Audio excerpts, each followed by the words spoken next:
नमस्ते दोस्तों, कैसे हो सब। आप सभी को स्वागत है मेरा YouTube channel glow your study पर।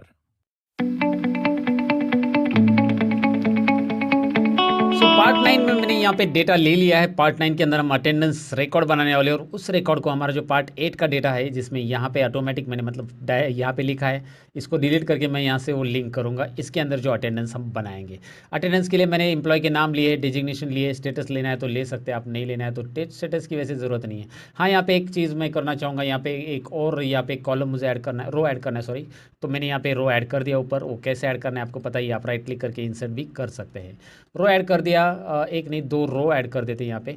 और यहाँ पे मैं ज़रा अटेंडेंस थोड़ा सा ध्यान से देखिए मैं किस तरह से बना रहा हूँ, ज़रा समझना है आपको इस अटेंडेंस को प्रॉपरली। यहाँ पे सबसे पहले तो आपको क्या करना है, यहाँ पे डेट लिख देनी है जिस महीने का आप अटेंडेंस बना रहे हो। सपोज़ मैं अप्रैल का बना रहा हूँ तो मैं यहाँ पे लिख देता हूँ। अच्छा, मैं एक काम कर लेता हूँ, यहाँ पे जो अटेंडेंस बनाना चाहता हूँ राइट फ्रॉम देयर लाइक अप्रैल बनाना चाहता हूँ। और सबसे पहले अप्रैल का मैं डेट लिख देता हूँ 1 अप्रैल। सो 1/4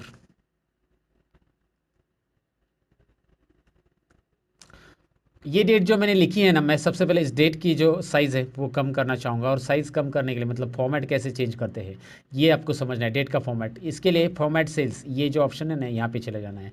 ये मैंने क्लिक किया, देखिए ये आ रहा है फॉर्मेट सेल्स। ये होम टैब के अंदर ही यहाँ पे नंबर फॉर्मेट जो दिख रहा है उसके बाजू में ये जो छोटा एरो दिख रहा है उस पर क्लिक कीजिए, या फिर आप Ctrl+1 कीजिए। सिंपल है, Ctrl+1 कीबोर्ड की शॉर्टकट की है। और उसमें ये डायलॉग बॉक्स आ रहा है फॉर्मेट सेल्स, जिसमें हम कस्टम में जाएंगे। देखिए कस्टम दिखाई दे रहा है ना, यहाँ पे कस्टम मैंने सिलेक्ट किया और MMDDYY जो फॉर्मेट है उसकी जगह मैं यहाँ पे बस डेट ही रखूँगा, DD। मुझे डेट चाहिए बस DD। देखिए मैंने यहाँ पे डेट टाइप किया था 1/4/2000 है ना 20, लेकिन ये जो फॉर्मेट है ये एक्चुअली मंथ पहले आ रहा था, यानी कि 1/4 यानी कि यहाँ पे मंथ हो गया। ये 4 जनवरी डेट है, ये 4 जनवरी है, हाँ ये अप्रैल की नहीं है। तो क्योंकि 4 जनवरी क्यों है, क्योंकि ये पहले मंथ आ रहा है, फिर डेट आ रहा है, फिर ईयर आ रहा है। मेरा जो फॉर्मेट है एक्चुअली कंप्यूटर का, ये लैपटॉप का जो दिख रहा है आपको यहाँ पे, तो वो फॉर्मेट वैसे ही दिखाई दे रहा है। अभी आज है 9 अप्रैल, लेकिन 9 कभी आ रहा है, अप्रैल कभी आ रहा है, समझ में आया? तो यहाँ पे मैंने DD रख दिया तो आपको पता चलेगा कि ये 4 क्या आ रहा है, डेट आ रहा है। मुझे 4 नहीं, आज यहाँ पे 1 तारीख चाहिए, मतलब मुझे चौथा महीना चाहिए और 1 तारीख। तो मैं क्या करूँगा, सिंपली यहाँ पे अभी 1 टाइप कर दूंगा, मतलब इस तरह से मैं यहाँ पे उल्टा करूँगा, यहाँ पे 4 टाइप करूँगा और यहाँ पे 1 टाइप करूँगा। इसको डबल क्लिक करके दिखाई दे रहा है एक, तो मैं ऐसा कर दूंगा, हो जाएगा ये फॉर्मेट। या फिर इस फॉर्मेट को चेंज करने के लिए आप यहाँ पे क्लिक करके, यहाँ पे फॉर्मेट ऑप्शंस आ जाते हैं आपके पास, यहाँ पे क्लिक करके यहाँ पे DDMMYY फॉर्मेट में कन्वर्ट कर सकते हैं। दिखाई दे रहा है, यहाँ पे भी आप लिख सकते हैं DD/MM/YY। अब ये DDMMYY फॉर्मेट में आएगा। ये देखिए 1 अप्रैल 2020 इस तरह से। Ctrl+1 में ये फॉर्मेट आप लिख सकते हैं, यहाँ पे याद रखिए डायरेक्टली। या फिर आप अपने सिस्टम का टाइमिंग बदल दीजिए, अगर आप इससे परेशान हो तो यहाँ पे क्लिक कीजिए और जो चेंज इवेंट रहता है ना, डेट सेटिंग्स में जाकर चेंज कर दीजिए। मैं नहीं कर रहा हूँ फिलहाल, इतनी डिटेल में नहीं जाना हमें, वो ज़रूरी नहीं। सिस्टम डेट बदलेंगे तो ऑटोमेटिक यहाँ पे भी चेंज हो जाएगा फॉर्मेट। फिलहाल हमें बस डेट की ज़रूरत है, तो यहाँ पे मैं कस्टम सेल्स में बस DD करूँगा, जो कि 1 अप्रैल की डेट आ चुकी है DD। इस अप्रैल को मैं यहाँ पे रख देता हूँ साइड में। Okay right. सो 1 अप्रैल को मैं ऐसा ड्रैग करूँगा, 2 अप्रैल आ जाएगा, 3 आ जाएगा, 4 आ जाएगा। और आपको कहाँ तक ड्रैग करना है आपको पता ही है ऑलरेडी। चलिए मैंने 30 तक ड्रैग कर दिया और ड्रैग करने के बाद इसकी साइज़ में Alt+H+OI करने वाला हूँ। Alt+H+OI एकदम स्टार्टिंग के लेक्चर में मैंने बताया था, Alt+H+OI auto fit column width. अब वो काम आ जाएगा अगर आपने स्टार्टिंग से देखा है पार्ट बाय पार्ट। तो यहाँ पे आपको समझ में आया कि Alt+H+OI करना है, नहीं तो फॉर्मेट में ऑटो फिट कॉलम विड्थ करोगे तो भी ये ऑटो फिट होगा। इसको ऑल बॉर्डर्स देना है, दे दीजिए। इसको सिलेक्शन नीचे लेके आना है ऐसा, और सिलेक्शन राइट में भी लेके आना है इस तरह से, सॉरी इधर तक ही चाहिए सिलेक्शन। जितने भी एम्प्लॉयज़ हमारे 4-5 एम्प्लॉयज़ हैं उनके लिए तो ऑल बॉर्डर्स। सो सबके लिए ऑल बॉर्डर्स ऐसा करिए, यहाँ पे भी ऑल बॉर्डर्स दे दीजिए आप, ऑल बॉर्डर्स। ओके। सो ये क्लियर है आपको कि मैंने यहाँ पे डेट लिखी है। अगर आपको डेज भी चाहिए तो आप यहाँ पे इस लाइन को हाइट बढ़ा दो, इसको ऐसे, और ऊपर यहाँ पे क्लिक करो, टेक्स्ट फार्मूला टाइप करो, टेक्स्ट। देखिए मैं क्या करो, इस डेट को सिलेक्ट करो टेक्स्ट फार्मूला में। टेक्स्ट फार्मूला में वो पूछ रहा है पहले वैल्यू दी D3 कोमा, फिर पूछ रहा है फॉर्मेट, फिर फॉर्मेट दे रहा हूँ मैं, मुझे डे चाहिए डे, तो 3 बार D लिखूँगा तो डे आ जाएगा। अगर मैं 4 बार लिखूँगा तो डे पूरा नाम आ जाएगा, मुझे शॉर्ट में चाहिए। तो देखिए अभी 3 बार D लिखा मैंने, is equal to text D3 मतलब नीचे की जो 1 तारीख है उसको सिलेक्ट किया हुआ है, और मैंने 3 बार डी लिखा इन्वर्टेड कॉमा में, वेनसडे है, और मैं इसे रोटेट करूँगा। यहाँ पे देखिए ये नई चीज़, यहाँ पे आता है टेक्स्ट का रोटेशन, कि टेक्स्ट को आप कैसे रोटेट करना चाहते हो। यहाँ पे मैं ऐसा रोटेट करना चाहता हूँ, रोटेट टेक्स्ट अप, है ना इंटरेस्टिंग। यहाँ पे टेक्स्ट रोटेशन ऑप्शन है जो कि होम टैब में है दोस्तों। अब मैं इसे ड्रैग करूँगा हॉरिजेंटली, तो क्या आएगा हॉरिजेंटली, सभी सभी जो डेट मैंने लिखी है उसका डेज यहाँ पे आ जाएंगे। ओके, अटेंडेंस रिकॉर्ड में यहाँ पे प्रेजेंटी एब्सेंटी लिख देना है मुझे। तो मैं एक काम कर देता हूँ, सबको सिलेक्ट कर लूँगा। सबसे पहले तो सबको मुझे सिलेक्ट कर लेना है, और एक नई चीज़ यहाँ पे सीखने वाले हैं कि प्रेजेंटी एब्सेंटी जो है मुझे यहाँ पे टाइप करने की ज़रूरत ना पड़े, ड्रॉप डाउन बॉक्स मिले।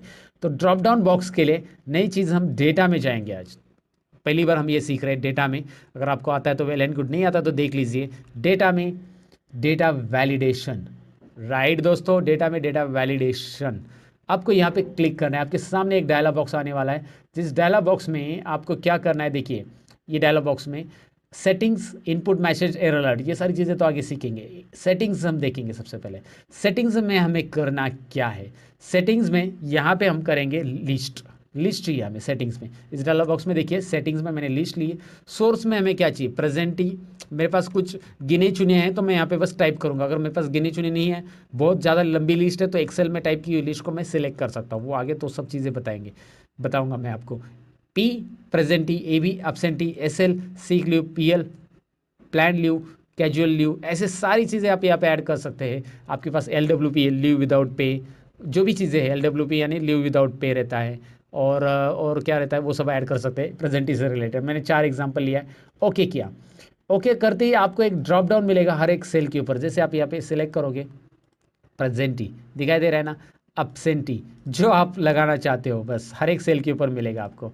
और सपोज मैंने यहाँ पे इसको प्रेजेंटी लगा दिया, और मैंने इसे ड्रैग किया, और shift control shift right arrow, वो एंड तक जाएगा, कंट्रोल शिफ्ट राइट एरो। तो मैं शिफ्ट और राइट एरो कर देता हूँ, यहाँ तक सिलेक्ट कर लेता हूँ, शिफ्ट और राइट एरो, कंट्रोल आर, सबको फिल कर दिया मैंने, प्रेजेंटी सबकी लगा दी है।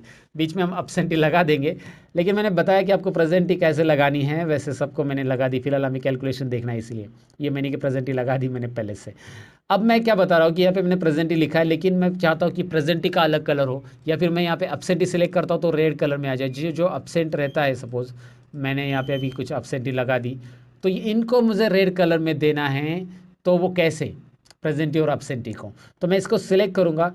पहले मैं जाऊंगा होम टैब में, ये एक नई चीज़ आपको सीखने मिलेगी, हमें ये एक चैप्टर ही कवर करना है उसका। वैसे भी होम टैब में कंडीशनल फॉर्मेटिंग, इसका एक चैप्टर ही हम कवर करेंगे, ये बाकी है हमारा चैप्टर। तो होम टैब में कंडीशनल फॉर्मेटिंग हम जाएंगे। फिलहाल हमें जो रूल देने हैं वो है हाईलाइट सेल्स रूल में इक्वल टू देना है, डायरेक्टली इक्वल टू में जाएंगे। हाईलाइट सेल्स रूल्स के अंदर equal to, conditional formatting home tab के अंदर इक्वल टू के अंदर पी प्रेजेंट अगर है, तो प्रेजेंट है तो कौन से कलर में आ जाएगा, दिखाई दे रहा है प्रेजेंट है तो टोटली रेड कलर में। अगर आप रेड कलर की जगह अलग कलर चाहते हैं तो आपके ऊपर है, यहाँ पे कलर आपको मिल रहे हैं आप जो कलर चाहते हैं। या फिर आप कस्टम फॉर्मेट में भी जा सकते हैं, ये देखिए कस्टम फॉर्मेट, इसमें क्या होता है कि आप खुद का कस्टमाइज कलर उसको दे सकते हैं, फॉन्ट का दे सकते हैं, फिल का दे सकते हैं, आपके ऊपर है आपको उस सेल को कैसे हाईलाइट करनी है, राइट। सो मैंने फिलहाल तो प्रेजेंटी को वैसे नहीं रखना है, मुझे प्रेजेंटी को ग्रीन में रखना है, तो मैं ग्रीन वाला देता हूँ, ग्रीन, राइट। ग्रीन वाले में वो आ चुका है प्रेजेंटी। अब क्या करूँगा, कंडीशनल फॉर्मेटिंग, देखिए highlight cells rule equal to A B को मैं रेड कर दूंगा, ए बी को मैंने रेड, यहाँ पे रेड आ चुका है, ए बी रखा है, ए बी मैंने टाइप किया, ओके सो आ रहा है। अगर आप एस एल पी एल को देना चाहते हो तो आपने एस एल पी एल दे दिया है, पी एल दे दिया, तो पी एल को तो वैसे बाय डिफॉल्ट अभी वाइट आने वाला है, एस एल को देना है तो वैसे दे सकते हैं। कंडीशनल फॉर्मेटिंग का एक ही एग्जाम्पल हमने देखा है, और एक एग्जाम्पल अभी देख लेते हैं। और एक ऐसा एग्जाम्पल है जो अभी ज़रूरी है हमें जानना, क्योंकि यहाँ पे संडे जो है वहाँ पे भी मैंने प्रेजेंटी लगा दी है, और मुझे संडे को नहीं लगानी प्रेजेंटी, संडे को वीकली ऑफ करके, डब्ल्यू ऑफ करके मुझे ये करना है। तो मैं क्या करूँगा, इसको सिलेक्ट करूँगा, संडे वाले रेड कलर में हाईलाइट होनी चाहिए। तो पूरी रेंज को मैंने सिलेक्ट किया है, जो मैंने डेज लिखे उससे लेकर ऊपर आपको ये डेज भी दिखाई दे रहे हैं, वहाँ से लेकर एंडिंग तक रेंज सिलेक्ट कर ली है। अब मैं करूँगा क्या, सिंपल है, कंडीशनल फॉर्मेटिंग में जाऊँगा और यहाँ पे न्यू रूल में चला जाऊँगा। न्यू रूल दिखाई दे रहा है आपको। अब न्यू रूल क्या काम करता है, यहाँ पे एक एडवांस है थोड़ा सा, लेकिन यूजफुल है। New rule, use formula to determine which cells to format. मैं स्टेप बाय स्टेप बता रहा हूँ, ये जो है बहुत काम की चीज़ है। Use formula to determine which cells to format, formula determine करेगा कि कौन सी सेल को फॉर्मेट करना है, फॉर्मूला खुद ढूंढेगा, हमें बस उस फॉर्मूला को टाइप तो करना पड़ेगा ना। तो हमें यहाँ पे इज इक्वल टू देना है। इज इक्वल टू देने के बाद इस सेल को हम सिलेक्ट करेंगे जो पहली सेल है हमारी, और सिलेक्शन भी हमारा वहाँ से ही रहना चाहिए, याद रखिए। पहली सेल को सिलेक्ट करने के बाद D2 इज इक्वल टू हम लिखेंगे संडे। D2 में अगर संडे है तो, लेकिन संडे जब लिखेंगे आप तो इन्वर्टेड कोमा में लिखेंगे संडे को, याद रखिएगा। यहाँ पे संडे को हम इन्वर्टेड कोमा में लिखेंगे। अब मैं यहाँ पे फॉर्मेट में जाऊँगा और फॉर्मेट में फील में जाकर संडे का फील कलर, देखिए फॉर्मेट में फील में मतलब बैकग्राउंड कलर, फील कलर बदलूंगा। यहाँ पे रेड कलर आ जाएगा संडे जहाँ जहाँ है उसके सेल को। लेकिन अगर मैं अभी ओके करूँगा तो नहीं आएगा, क्योंकि संडे बस D2 सेल में नहीं है, ये बात समझनी है आपको। संडे D2 सेल में नहीं है, ये अप्रैल महीने के लिए तो संडे नहीं है D2 सेल में, लेकिन संडे है कहाँ पे, देखिए 12 तारीख को, सॉरी यहाँ पे रह गया, 5 तारीख को संडे है, यानी कि वो H2 सेल में है। उसके बाद कौन से है, यहाँ पे O2 सेल में है, तो कभी वो H2 में, कभी O2 में, कभी किसी और सेल में रहेगा, तो अलग अलग सेल में है। तो मुझे कॉलम बदलते जाने हैं, यहाँ पे अलग अलग कॉलम में, रो तो नहीं बदला है लेकिन मेरा क्या हो रहा है, कॉलम बदलते जा रहा है यहाँ पे। सो कॉलम जो है यहाँ पे चेंज होते जाएगा, आपको समझ में आ रहा है। सो कॉलम को यहाँ पे दिखाई दे रहा है ना आपको, क्या आ रहा है, D और 2 को दोनों को भी डॉलर साइन आ रहा है दोस्तों। सो डॉलर साइन जो अप्लाई हो चुका है वो कॉलम का डॉलर साइन अगर मैं हटा दूंगा तो D2 की जगह, मतलब D कॉलम में चेक किया जा रहा है, उसकी जगह अभी वो क्या चेक करेगा, H2 भी चेक करेगा, सारे कॉलम में वो चेक कर सकता है अगर मैं इसको अनफिक्स करूंगा तो, क्योंकि मैंने रेंज पूरी सिलेक्ट की है ना, और ये फॉर्मूला पूरे सेल्स के लिए अप्लाई हो रहा है। तो जब वो H2 आएगा तो H2 के लिए चेक करेगा वहाँ पे संडे है कि नहीं लिखा, O2 आएगा तो O2 के लिए चेक करेगा। तो यही तो चेक करना है हमें, इसलिए D2 का जो डॉलर साइन था, डॉलर साइन फिक्स के लिए होता है। डॉलर साइन के बारे में भी आगे वीडियो आएगा कि डॉलर साइन हमें कब अप्लाई करना है, कब नहीं अप्लाई करना है। फिक्स रेफरेंस क्रिएट करता है डॉलर साइन, और मैंने इसे अनफिक्स कर दिया D कॉलम को, यानी कि D की जगह वो करेगा H कॉलम को चेक, O को भी चेक करेगा, आगे के सभी कॉलम को चेक करेगा, लेकिन रो बदलने वाला नहीं है। यानी कि रो नंबर 2 में ही हमारा संडे लिखा रहेगा, यहाँ पे भी संडे रो नंबर 2 में, यहाँ पे भी जो संडे रो नंबर 2 में ही। तो इसीलिए 2 का डॉलर साइन रहने देना है, ओके करना है। और अब आप देख पाओगे कि उसने ट्रैक कर लिया है कि H2 में है, O2 में है, V2 में है और AC2 में है। और इसके अलावा अगर ये चेंज भी हो गया कल जाकर मंथ, तो उसके हिसाब से वो ट्रैक कर लेगा। समझ में आपको कैसे करना है ये।